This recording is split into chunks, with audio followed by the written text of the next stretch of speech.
Hola, welcome to Scene Fronteras. Thank you for coming to my panel. This is about the latinidad experience in role-playing games, not only just playing, but also in dev. I am honored to be here with Brian Cortijo. Um, I'll give a little bit of introduction of myself. I've been playing RPGs since high school, so over 20 years now for me.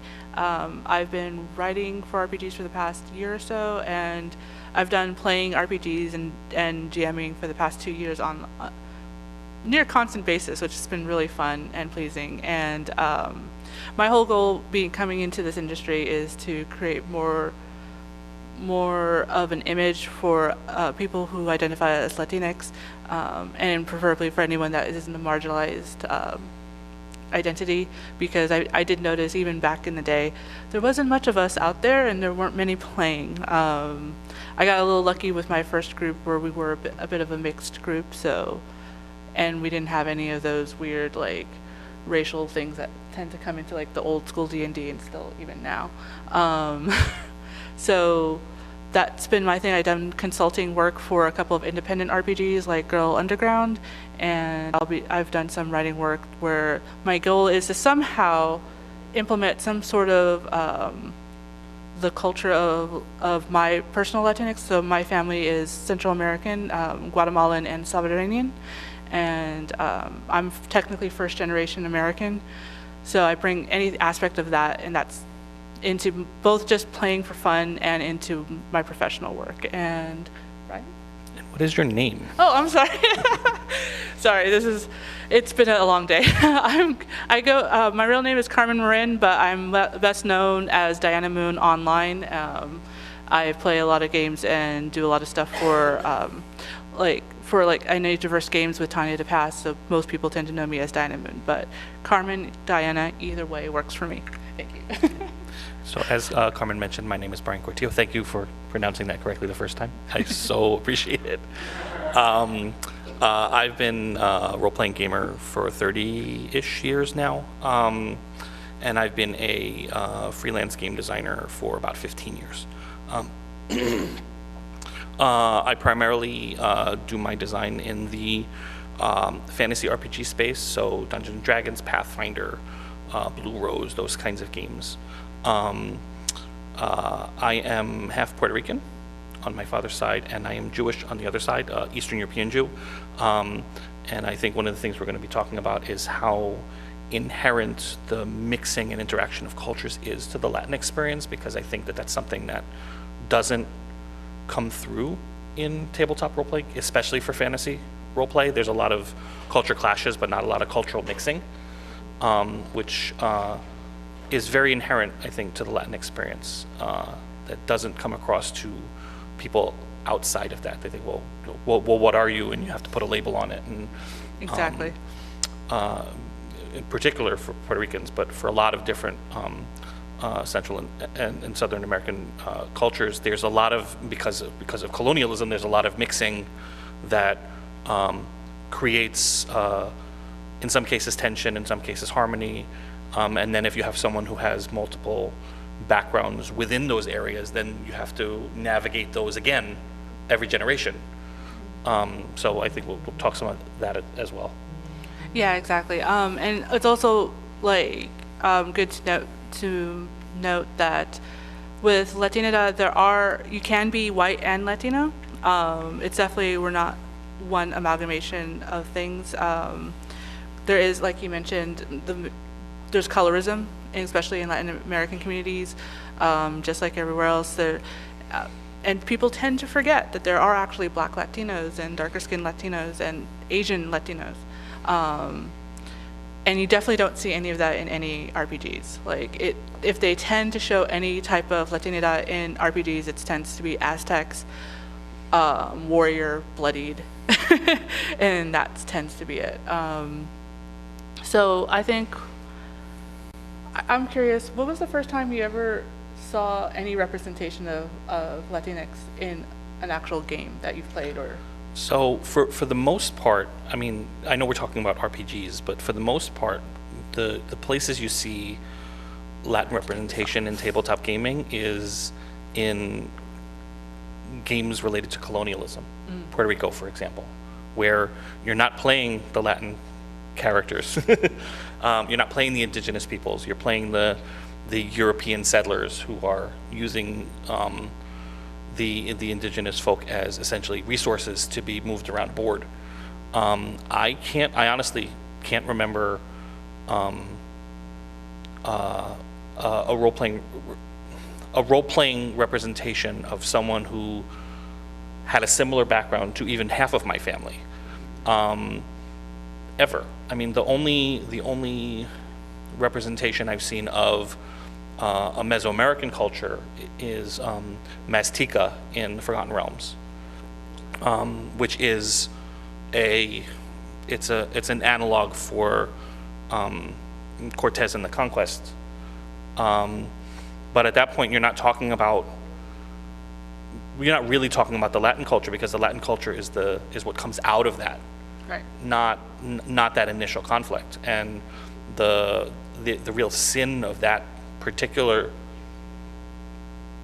line of adventures is that it casts the conquerors as heroes, which is even worse, because anyone who looks at it with any kind of fairness knows that that's not the case. You're coming to someone else's land, you're taking their stuff. I mean, it's been a long time since I've read it, because having the background that I do, it's something that hits home in the wrong way. The last convention I was at was Gen Con 2019, and not a friend, but a friend of a friend asked if I wanted to play the game Puerto Rico, and I said, well, no thanks, we already played and we lost. And I don't want to play again. And they kind of looked at me like funny. I was like, I'm Puerto Rican. It's not something that I want to do. But I mean, for me, those are all the recollections that I have. They're all negative. Yeah. And they're all, I hate to say this, part of the modern Latin experience is that it's so modern. Yeah. And so because it has to do with generations of the legacies of colonialism and the way that people had to resolve those conflicts internally within their own communities, in some cases within their own families, and because that takes generations to resolve, and because so often the tabletop gaming, in particular fantasy role-playing, deals with fantasy representations of times prior to that, and deals with homogenous societies that live next to each other somehow without mixing. It's hard for those games and those experiences to speak to the modern Latin experience, because we're post that. Yeah.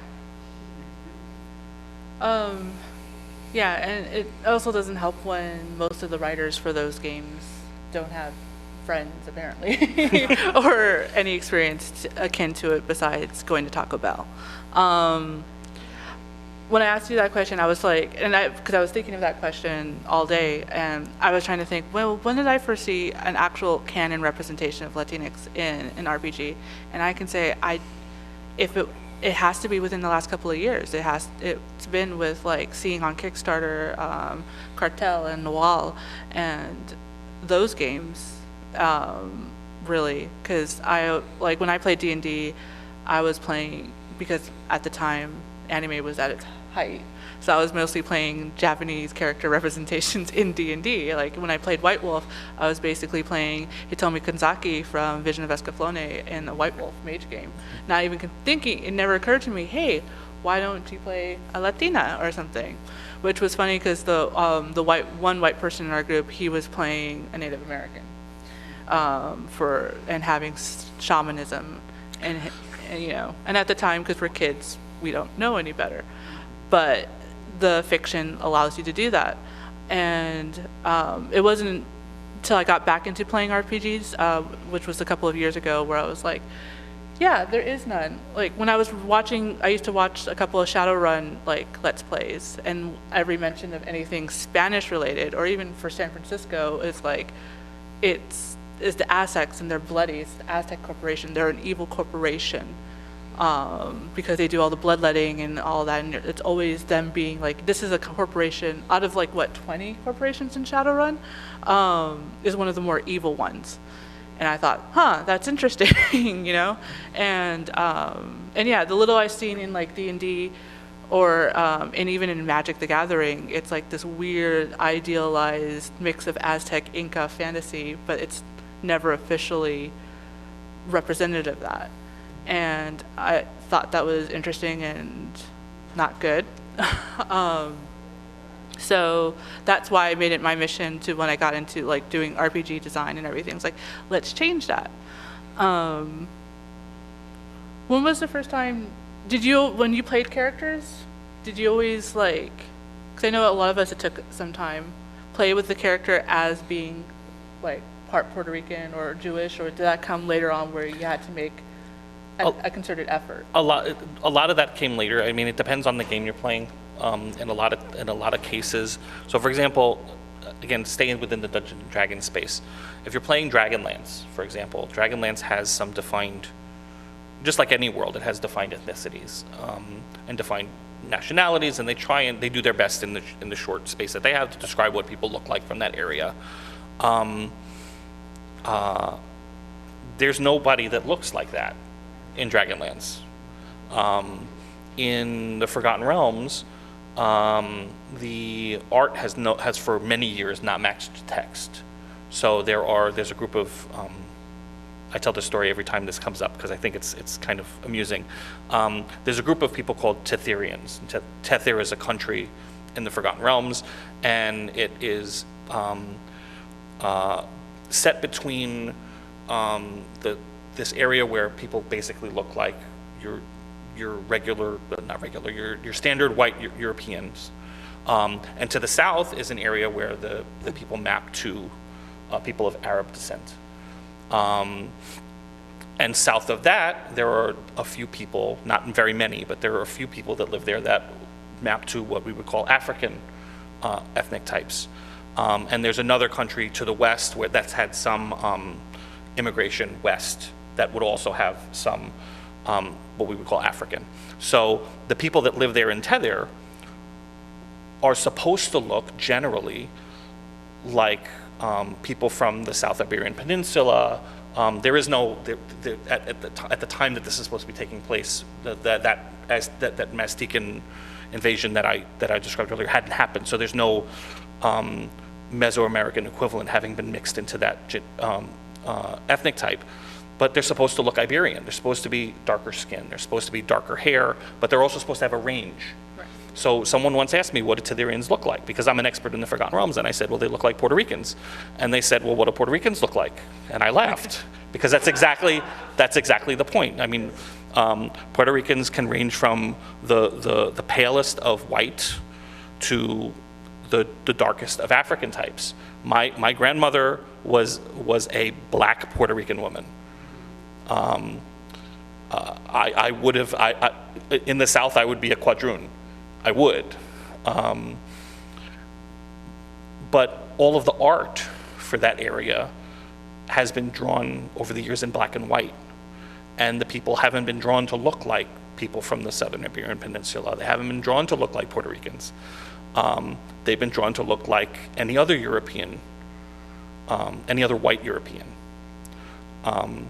So I think it's hard to say, oh, well, you know, I'm just going to play someone that looks like me when there's no one in the world that looks like you.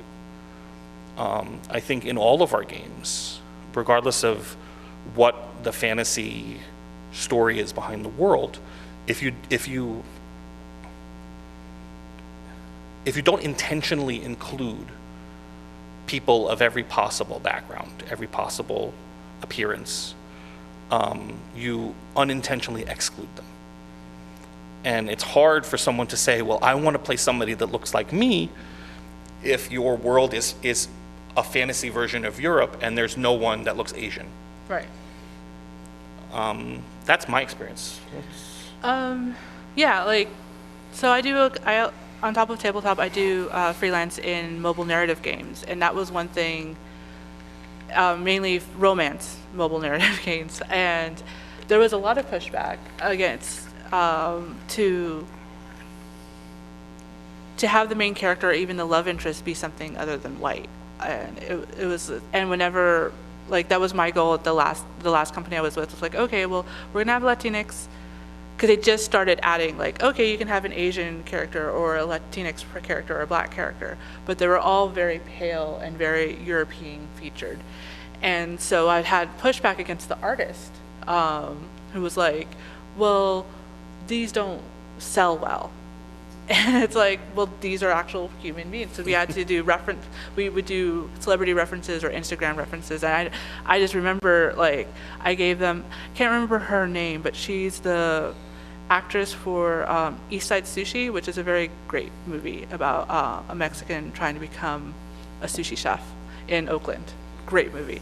And she's still a little bit of a lighter skin, but she looks very ethnically Latinx. And they said, oh, we're not going to use that. We're going to use this Instagram model. And the Instagram model they showed was a white Brazilian. And I'm like, no, that's not going to work.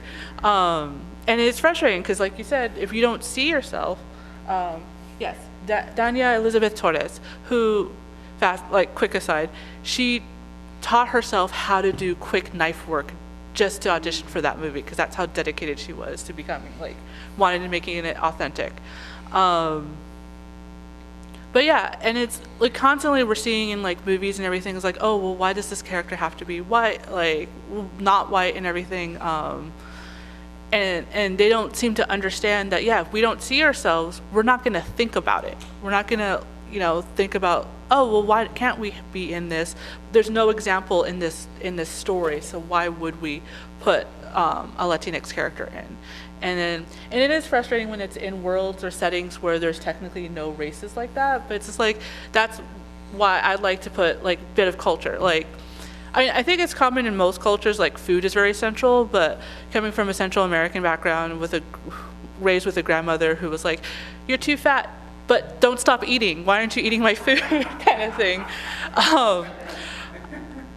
I usually tended to make characters, if it was a fantasy or sci-fi where we're all different aliens and everything, it was like, okay, well, I'm gonna put this in of, like, there's space tamales. We did a game of Universalis, which is, it's just a mechanics game. It's an old game. And you can make your own setting. And so we did a space telenovela style where you were luchadors, but in Gundam-like machinery. So it was just like little simple things like that. Well, technically all the people, they were humans from Earth, but this was like hundreds and hundreds of years after leaving Earth and forgetting about Earth, kind of thing. So there was, like, you could have been anything, but we had those little touchstones, and that's what made it, like, feel fun and authentic. And yeah, because it was a great game. So it's like little stuff like that I think can mean the world for someone. Like, yeah, like, if you like luchadores, it's like, well, there you go. Because no one would think Gundam luchadores, like, and that's the kind of diversity and, like, the out-of-box thinking we don't get when we're stuck with, like, designers and writers who only have their one worldview, which is not a terrible thing, but it's like, that's when you need to add other worldviews. And like I said, my first couple of characters role playing, I didn't think about it, and it wasn't. Trying to think, it was some movie, like, about 10 years ago, and I thought to myself, there's no Latinx in this movie, or it was like, no, I remember what it was. It was that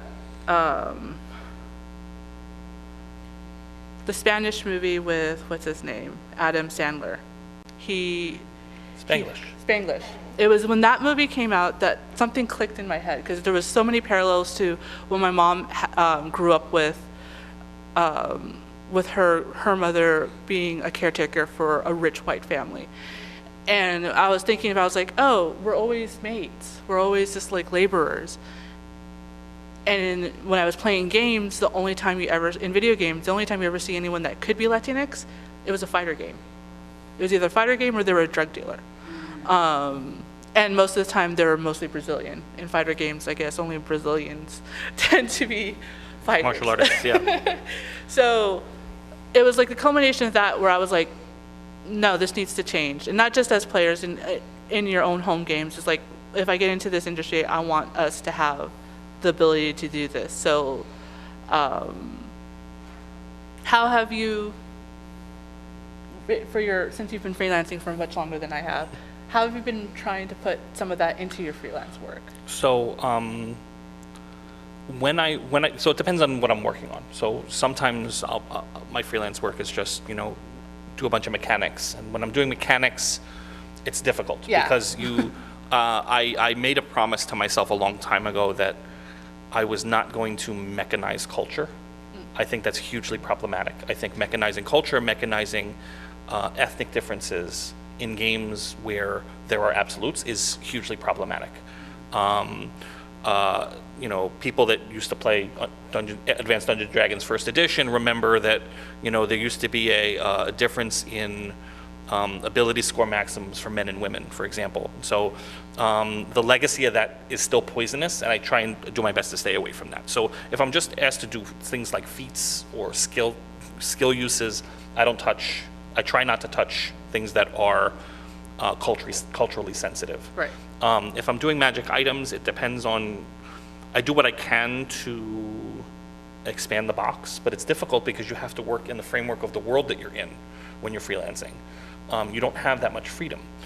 But when I'm just asked to do prose, so if I'm asked to describe a region, for example, one of the things I'm very careful to do, and I always make sure that the people that are my contacts, so my developer or my editor knows that I'm doing this, is I make it a point, because this is something that I've seen done wrong in the past, is if I'm describing things, ethnically marked features, for example, on NPCs and characters, I make sure I do it for everyone, not just the non-white characters. Because that's something that's happened in the past. They talk about, oh, this character's beautiful mahogany skin, right, and this one's almond eyes, but... We're always food-based. Yeah, but, for someone who's, Northern European, you don't get those. So I always make, or I'll just say, the person's of this ethnic type, and I won't describe any features, because I think it's important that if you have these defined ethnic groups, everyone be treated on the same plane. And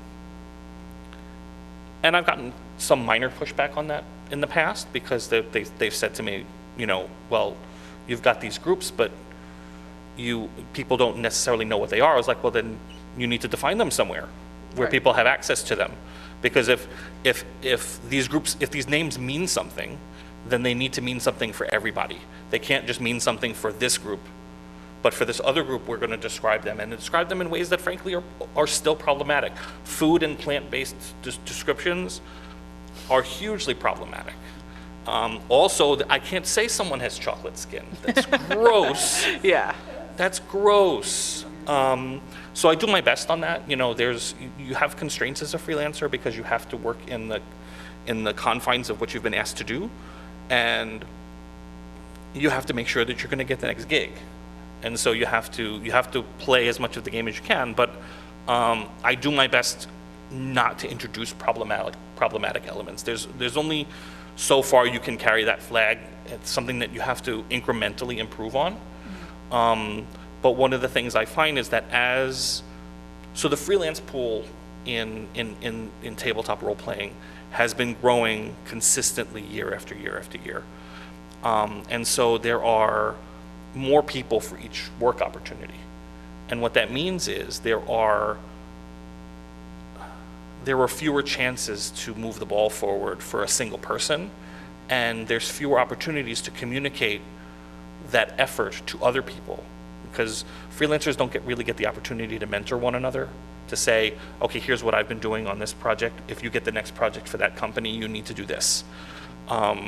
We don't get that opportunity to talk to one another, and I wish we did, because I think progress would move faster. Yeah.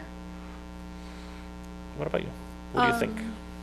For freelance stuff? Yeah, in the freelance. Yeah, I've been lucky enough that most of my freelance has been for independent RPGs that had just been finished Kickstarted, or they're into Kickstarting, and they're more either they're creating their systems or they're PBTA, but powered by the apocalypse based. So so I don't have to worry about mechanics. It's just mainly like, lore and stuff like that. So luckily it seems indicative with most that most indie stuff tends to be a little bit more open and willing to change. And so I've been really lucky to be able to be like, hey, this seems a little bit Eurocentric here. Maybe we can change that. Or to be like, for instance, in Girl Underground, which is a lovely portal RPG referencing Alice in Wonderland, Wizard of Oz. I like to reference Pan's Labyrinth because it's the only like Spanish-ish version I can like think off the top of my head, even though that's very dark. But you can play that game technically as dark as you want, in theory. Where it's like, because the person who wrote it was coming from her own the way she grew up is like what defines being a girl. It's like, well, it's slightly different in different cultures and contexts, like that sort of some of these things won't work in a Latinx like household. So like, how do we make this so it's general, so it feels like, okay, everyone's inclusive without obviously bogging down in the details. And they were very willing to like go over that and redefine it. And I've only worked on a couple of more like the AAA of RPGs. I'm so used to video game terminology, where you're limited. But I was reached out as like as someone being of a marginalized identity for writing, because they realized, oh, either it is for PR or they're genuine. Like we need to open our pool. So I tried to put like in ways like names, because it's funny, as much as like in RPGs Aztecs and Incas are used, they're not researched at all. Like it's just like very top level things. And so even if it's as simple as like, I'm gonna do my best to artfully and beautifully mix two words together, but it has a deeper meaning for people who could figure it out. Otherwise it's just like, oh, well, that's a neat name to be using for this particular character or this setting and everything. And it's just like bits of things that people will get. Like in a mobile game I was writing, we had to define worlds and space stations using like either fantasy conquerors or fantasy paradise places. And not Latinx, but I used the name of a fantasy, like they're like Sweden's version of like a fantasy Elysium, and I used that name like twice in a series of chapters. And there was feedback from someone who was like, I never thought to ever see something outside of my country be used in a game I love. And it's like just little things like that. Like it might not mean anything, it's just a name, or people might think it's a made up name, or but for the people that get it, they'll get it. And I like being able to incorporate little bits of that, even if I can't do like a whole culture thing. Yeah. And I try to put, since our family is more Mayan in our history, try to put more Mayan, but unfortunately Mayan stuff, like most of Central America's history, is not easily found, at least not in English. But yeah. Yeah, so I think just to expand on the name thing for a second, I try and do the same thing with names. I think names are a lot of fun, and they're a simple way to introduce elements of a culture without defining them for the reader.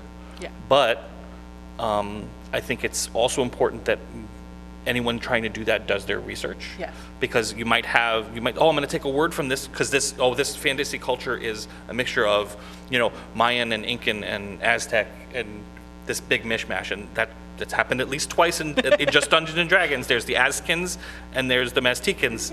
And that's two right off the top of my head. But it happens in other words too. But and this means mountain, and this means love in this language, and so we're describing this person who's this great love that everyone's after, and someone that's a native speaker says, no, you just called that person a hill of poop. Because you didn't know what that word meant in the other language. Yeah. And so it's naming is important, names are important, but it's also important to make sure that you're contextualizing the things that you're doing. I did also want to talk though about the difference between fantasy games and modern and future set games, because I think that represents a place where it's easier to make progress, but I don't think progress has been made. And so for games that are set in the modern era or set in the future, people always talk about how, there's continual mixing of ethnicities and how in, 100 years everybody's going to look Latinx, right? Of course, that doesn't mean anything, because Latinx, you can look like anything now. But, they talk about mixing of races and all this stuff. But when you have these, future set games and, 50+% of the population is white and 20% of the population is black and, 15% of the population is Asian, and, the Latinx population is still really small and you can't find those characters, and those characters are still falling into these terrible stereotypes and tropes. Like Cyberpunk 2020, the Latinx character they show in the trailers for that, it's still very heavy stereotypically, like a brute in LA drug runner. And even in the latest Star Wars, the joke of Poe being a spice runner. Yeah, look, I love that Poe is played by a Latino. I love it. I love Poe. And he's Guatemalan technically, space Guatemalan. Yeah, and he has some Jewish heritage, so yes. It speaks to me. But the fact that they introduced that and they did it so casually, it speaks to an unconscious bias about people of Latin descent that needs to go away. And I think that in our, how do I put this? Because I talk about this a lot about different things. I talk about it about gender identity, I talk about it about sexuality, but I think it's also true of ethnicity. If people can't see themselves in a positive light, even in their fantasy make-believe, even when we're supposed to be reflecting our best selves, they will never believe that society will accept that they can get to where they want to be positively. That there's always going to be some negative path that they have to take to get the advantage that they need to get to where they want to be. So if I, as a Latino, want to be successful, I have to have lots of kids. I have to borrow money from my drug dealer cousin. I have to flirt with every woman. I have to be a Lothario. There's all these terrible stereotypes. I have to fall into one of them in order for me to make sense to a non-Latin reader, and in order to justify my getting to where a white character wouldn't need justification. It just would be. And I think that, in particular for our fantasy futures, but even in our modern games, I think we need to get the industry to do better. Yes. About how they characterize those representations. For every drug dealer, there needs to be somebody who worked hard and got to where they needed to be without being a maid or a dishwasher or a bike delivery guy. All of those things that the first and second generation Latin immigrants have to do because society has put them in those boxes. There are better ways to represent those characters, and I wish that this is where consultants come in. Yeah. I wish that people would talk to us. Yeah. Because if they would talk to us, they would get a better breadth of experience. And not right before you're producing. Like, don't have consultants right at the end where you can only do like this much of change when this much is really actually needed. And yeah, like that's why I was really happy. That's how I fell into freelancing, was I was consulting. Like, they asked me, it's like, hey, we appreciated your playtest, like your vision. And I think that was one of the few characters I didn't, because I was playing a talking bear. It's like, well, there's nothing really Latinx I can make out of a talking bear, so I'm just gonna play this fun. Maybe she makes really good mole. I could go for some mole. Sorry. And so it's just like little stuff like that they were insight that they contact me. It's like, hey, we would love to see for that. And it was in a part where I could help with it. like with me and a couple of other cultural consultants that they brought in, they redid a whole bunch, and it's like such a nice feeling to know like they're willing to like do that work and not be like, oh, okay, well we'll learn next time, and then not do it. And yeah, like I agree. Like whenever we should have the good and the bad characters always. Like I remember I speak with a lot of movie terms because grew up with movies and games, but like that's why people wanted Khan to not be like the reason we loved, even though the original Khan wasn't even played by an Indian, he's a bad character. It's like, well, why do you want a bad character to be not white then? It's like, because he was a fantastic and charismatic character for one, and two, we're not saying all villains should be white, but don't take away the good ones that we like, you know? Yeah. So yeah, Khan Yun Singh is a good character. Yes. And I mean, it's a well-constructed character. He's not a good guy. Yeah. But he's an understandable villain. that you understand his motivations. He's well played. He has a history in the world. He fits. And I agree. You know, you're even taking away our bad guys. Yeah. Yeah. So that is frustrating. But I agree. You need to show the good and the bad. There needs to be enough representation that, you know, you have the good guys and the bad guys and just the regular people in any and every race, in every background, because that's how you make a complete world. And if you're pretending that the only people from that culture, you know, what is I don't know the most recent numbers. What percentage of the United States is Latinx? You know? Oh, I used to know those numbers. Supposedly, I think by like in the next like couple of years, we'll be the largest minority. I know we'll become the largest minority, like I think we're at 30% right now, and I think we're going to be hitting like 40% in the next 10 years, I think it was, something like that. But if we were all drug dealers and maids, the country would be really clean and really, really high. Yeah. Then we wouldn't care about the earth, you know, falling apart. Yeah. You know, and we're everything. You know, we're cops and firefighters and teachers and doctors and there's some of us are some of every group are bad people and some of every group are good people, and the all of our worlds, whether they be fantasy, you know, Europe, or, you know, Cyberpunk 2077 or whatever year they're nailing it, or 2200 or Battlestar Galactica or whatever world you're talking about needs to have fuller representation of every ethnicity, because in that fullness of representation, you get fullness of character, but you also get honesty about what the world really is. And I think that the problem that we have is that some people are not honest about the world as it is to themselves, and so they can't write it. But also some people simply don't have exposure. And because they lack that exposure, it's very difficult for them to understand that, like, the world right outside my window is not the world that I live in. That's just the world that I can see. And people are so willing to talk about the world that they know when they don't really know the world. And that, I think, is the most frustrating thing, is like, we're in it too. Yeah. You know, and for me in particular, as a white person, as a white passing Latino,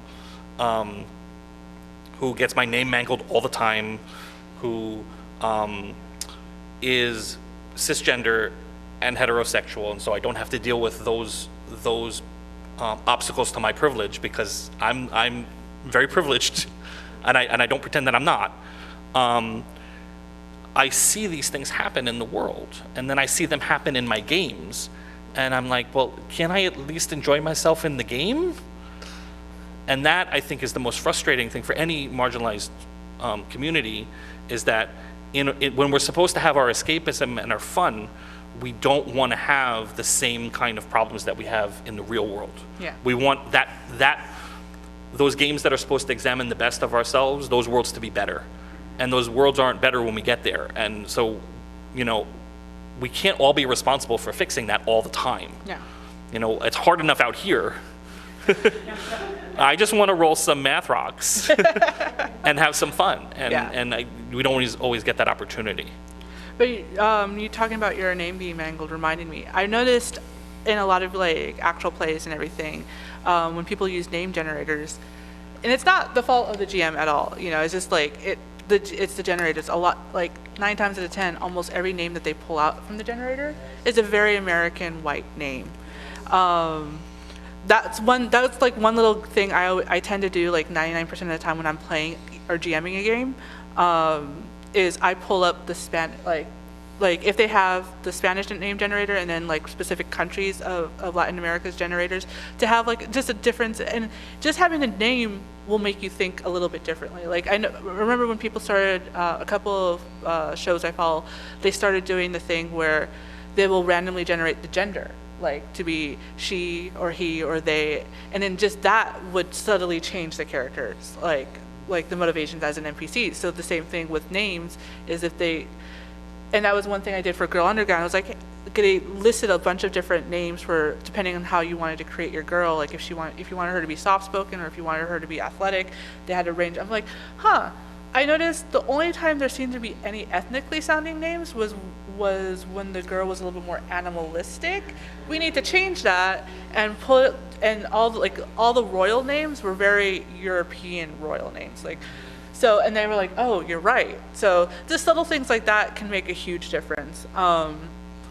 And another thing, like you were saying, there's still problems with modern and futurism games. There's also, I'm pretty sure everyone's mentioned this before, is historical accuracy is bullshit, especially when you're wanting to play a historical fantasy game, or even if it's like, even if you're playing a history RPG, like I play tested in one that had to do about World War II specifically, and it had to do about the women who were secretly spies.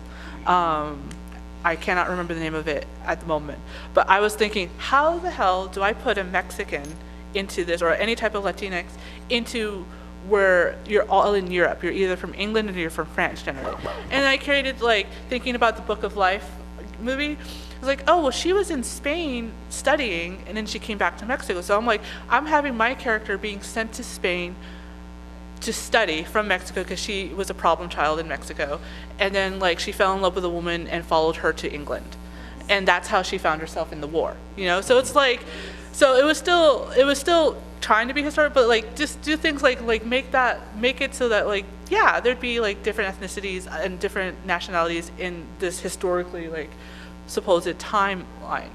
I did want to bring up, and if you know of it, like current, like for the D&D related, if there's any like good adventure paths that are bringing up, there are questions. Yeah, I have a question regarding it actually. I did some writing for D&D supplements and the like, and the most recent thing I worked on was a resetting, and when I did the art direction for that, I wanted the characters to sort of reflect what characters in the ancient Mediterranean world might have looked like. And of course, I strive for representation in the works I make because I know how important that is. But I'm wondering where it sort of becomes tokenism. Like, where's the line where in the middle of, say, this ancient Greek setting, or just to insert like an Asian character or something? How do you do something like that appropriately? And this isn't a historical setting at all. Right. Well, Alexander the Great conquered so much and actually tried to hit India and all that, and it was only because he tired out his soldiers that they didn't conquer India and all these other things. So it'd be yeah, that too. It's just like there's, even in a lot of like the archaeology shows, there's instances of, even in the historical sense, of there's boats that came from Africa that shored up in the Americas before Spain or England had ever come. So it's just the idea that there's always, we're explorers, so we've always explored. So there's probably, there's black samurai in Japan, and people tend to forget about that. There's Portuguese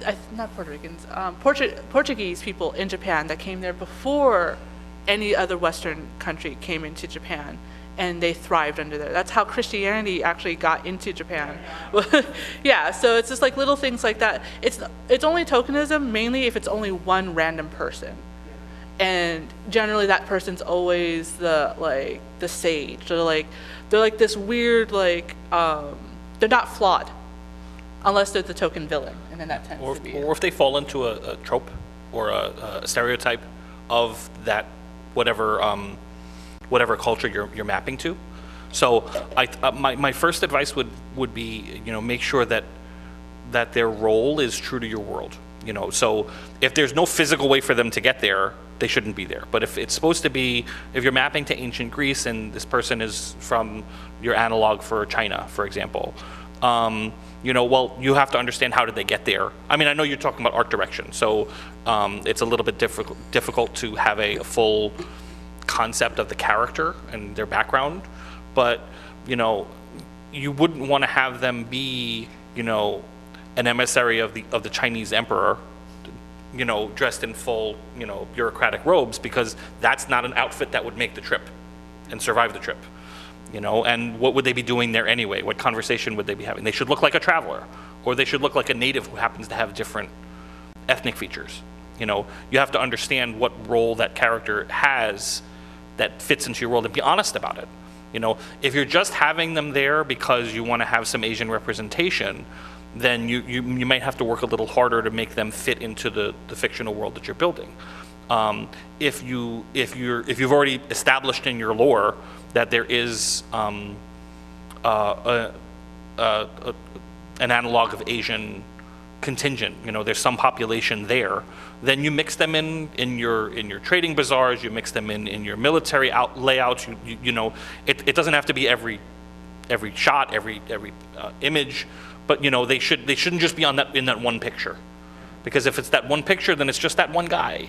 And if it's just that one guy, then he stands out. Then he's a token.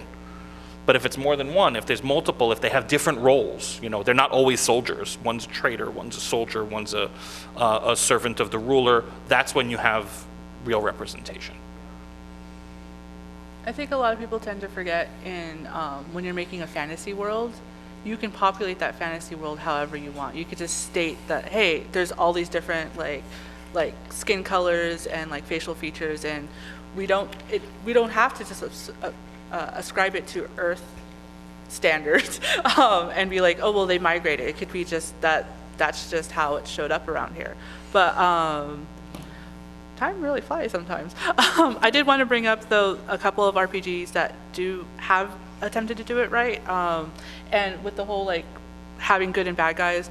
So Cartel was a really popular Kickstarter game, and it's coming out very soon. I backed it on Kickstarter, and that was created by Mexican Americans. And one of the pushback I remember when that game was like, there was like, oh, but it's all about the drugs. And I thought you guys didn't want to have games where you're representing. It's like, no, this is from the perspective of actual Mexicans having to deal with the FBI and the CIA coming in, and the whole like, because we get Sicario, and that's the American, perspective.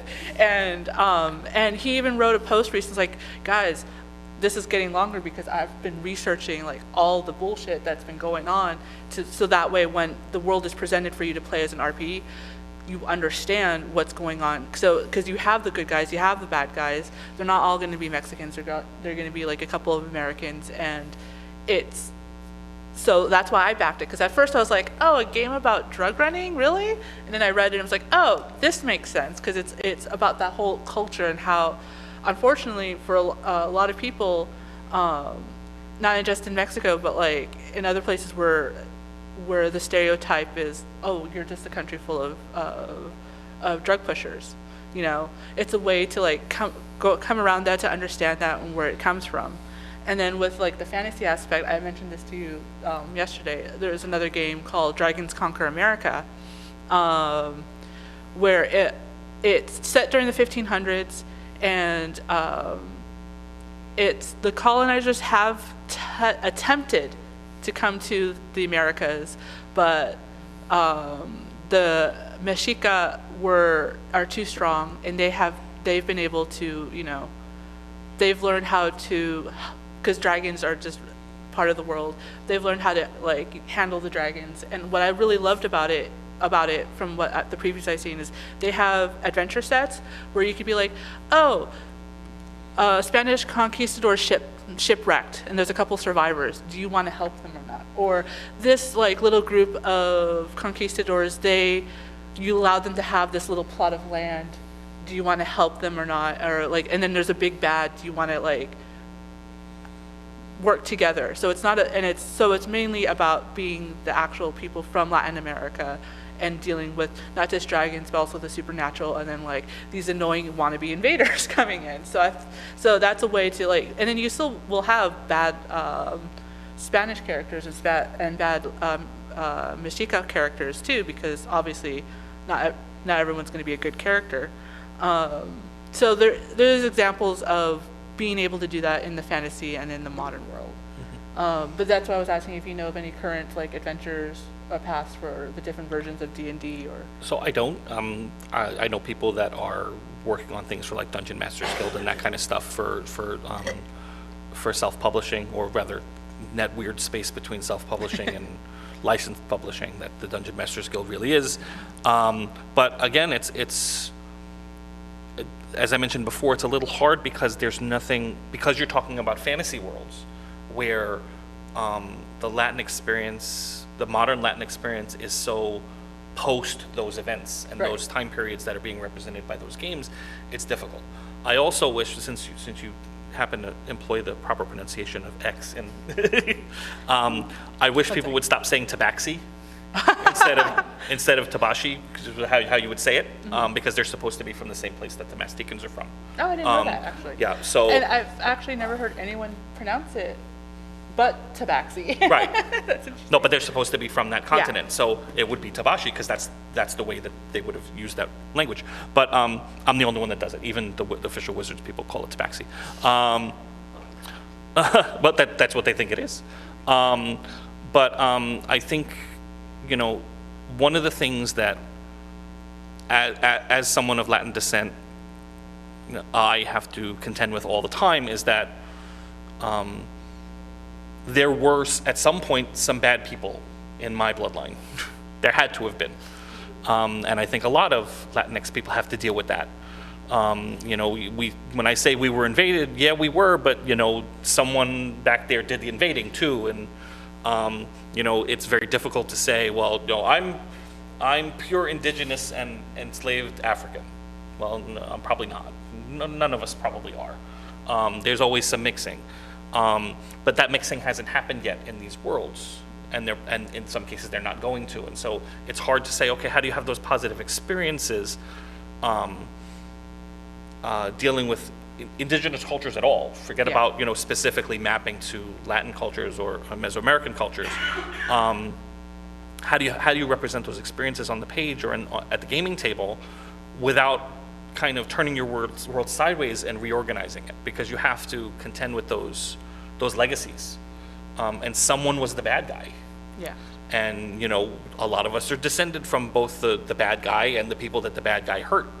And while we identify, most of us, with the indigenous folk that were harmed, there's still that legacy of what do we do with all of that? Yeah. How do we and I don't know. I don't think we've come up with an answer yet. We just try and live our lives and be good people to one another and do the best we can to preserve our own cultures.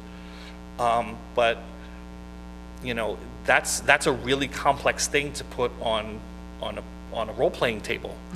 It's really complicated. And the minute that you try and do that, you're taking sides. And yes, you should take sides.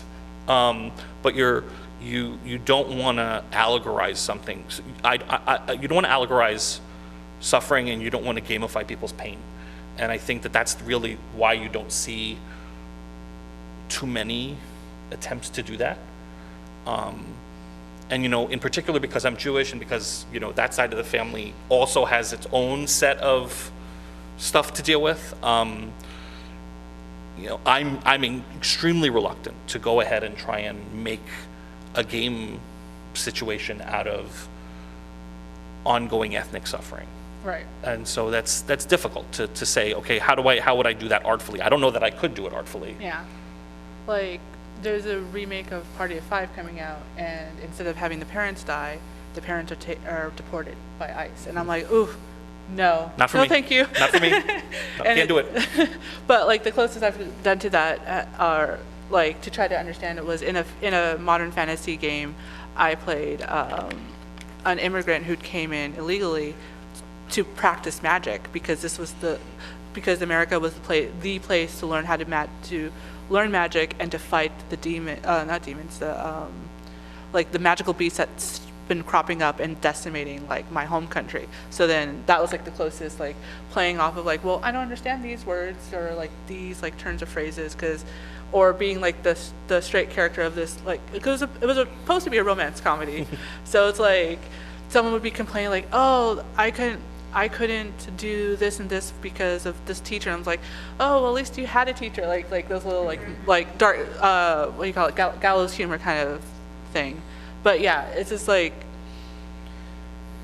you definitely don't want to have a game where it's all just grim, dark.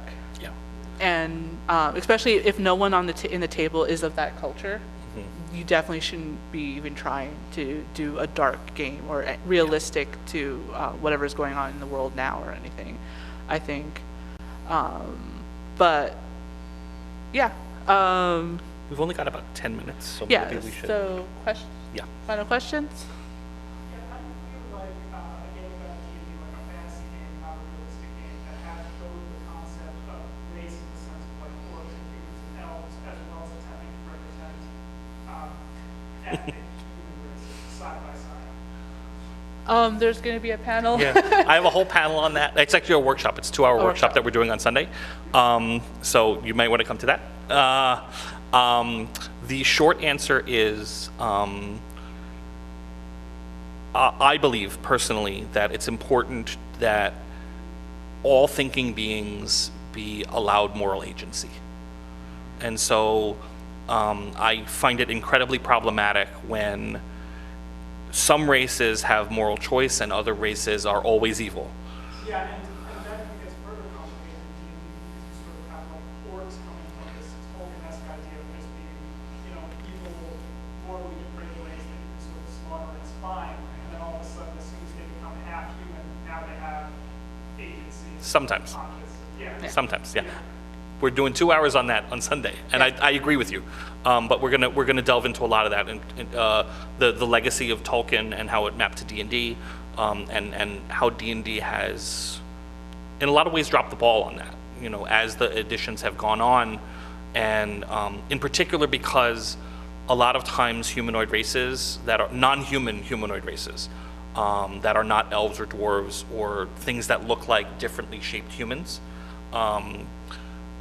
Are given characteristics, and not all of them, but some characteristics that read like Europeans encountering non-Europeans in their traveler's handbooks, like the haircuts that they give them and the way that they describe their singing and the way that they describe their food, their dancing, all those things. If you read the descriptions of orcs or goblins or any other gnolls, any other kobolds, any of those races that are slay at will, it's really problematic when you start to, if you read any of those old European handbooks on traveling to your son's going to join the Navy and go to the New World, here's what they have to look out for. Right.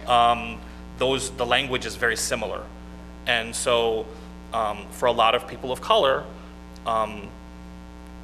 those races are problematic because what you're saying is, okay. And the comparison I hear a lot of times is, orcs are basically black people in D&D. Now I don't agree with that. I don't see that, but I'm also not black, and so I don't read it the same way. But again, this is something we're going to go into in good depth on Sunday, and please come. I think you'll enjoy it. For like your own games, or like if you're creating an adventure just for your own games and everything, just throw it out. Like I'm in a D&D 5th edition game where it's the GM. He was like, I don't like the alignment system. We're throwing that out.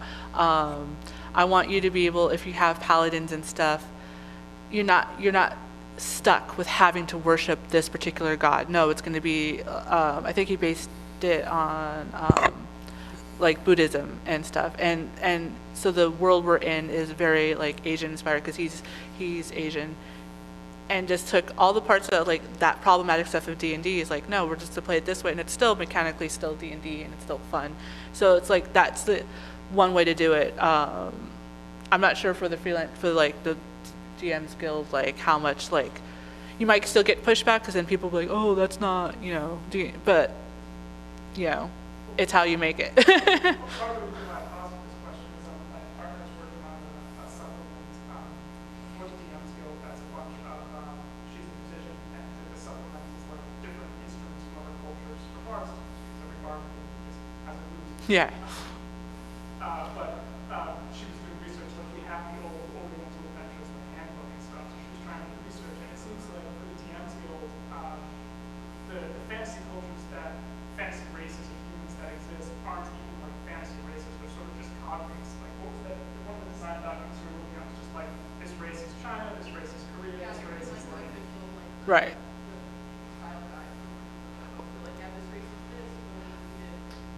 Yeah, I yelled at them about that when they first gave it to us when we were writing the Sword Coast Adventures Guide. They used the word Spaniards, and I flipped my lid. Yeah. I would say also do research from actual, like cultural or anthropological, that's the word I'm looking for, books on top, yeah. Yeah. Oh, okay, yeah, so.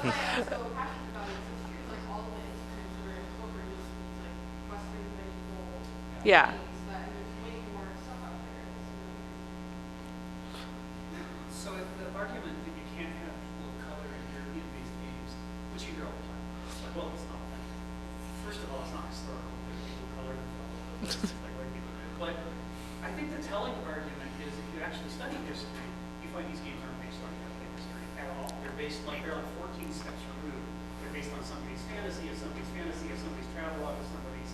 It goes on and on before you actually get to it resembling actual European history. So it's not actually based on European history. Yeah. Then why suddenly you have to be 100% authentic when it comes to oh, wait, there's really people of color, because that wouldn't be authentic. Fireball's fine, dragons fine, that's all fine. But people of color is so weird. Brown people not good. Yeah, no. Yeah. It's like, so the authenticity argument. It always boggles me when, you can have, like, in the Witcher show, this one dude was like, well, women don't fight. They never held a sword. And it's like, that's what caught you that you didn't like about The Witcher? Okay, what about and with The Witcher, I was like, and that's a fantasy realm, but how many people of color did you see besides the lovely two sisters who were helping the dragon? Other than that, you really didn't see. And it's just, that's why we're trying to break, like, if you just start from the beginning and have, like, even in the artwork, just simply in the, like, I think that's what I liked about, like, a lot of Magic the Gathering cards is, like, in the artwork, they've been pretty good about, like, and they don't explain, at least if you don't, just the cards themselves. Sure. I know there's, like, deep lore for Magic the Gathering, but it's just there, and it's like, okay, great. So for me, I think there's two answers, and neither one of them are good. But they're the answers. One is that these are people that can't conceive of people who are racially removed from one another, living together in harmony, peacefully, and continuing to do so without some kind of conflict. The other, and this is just as problematic, is they can't accept that brown people would have the same level of technology and the same level of progress as white people and be able to be part of the same society. And those are equally problematic and equally racist takes. But I think a lot of the people that have those objections and they're masking those objections with bad history, really bad history. And that's a problem, but there are people that are racist that are going to be racist. Yeah. Racists are going to racist. And so you can say that's bad history, but I try not to engage in those arguments because I have better things to do with my time. I have a wife and 2 kids and writing to do and this stuff to do. This is what I love to do. And so wasting my time on people that are not going to be swayed it's literally a waste of time. It's not something that I'm going to engage in because I don't have the time for it. I think we need to wrap. Yeah. Thank you guys for coming. Thank you for coming. We appreciate it.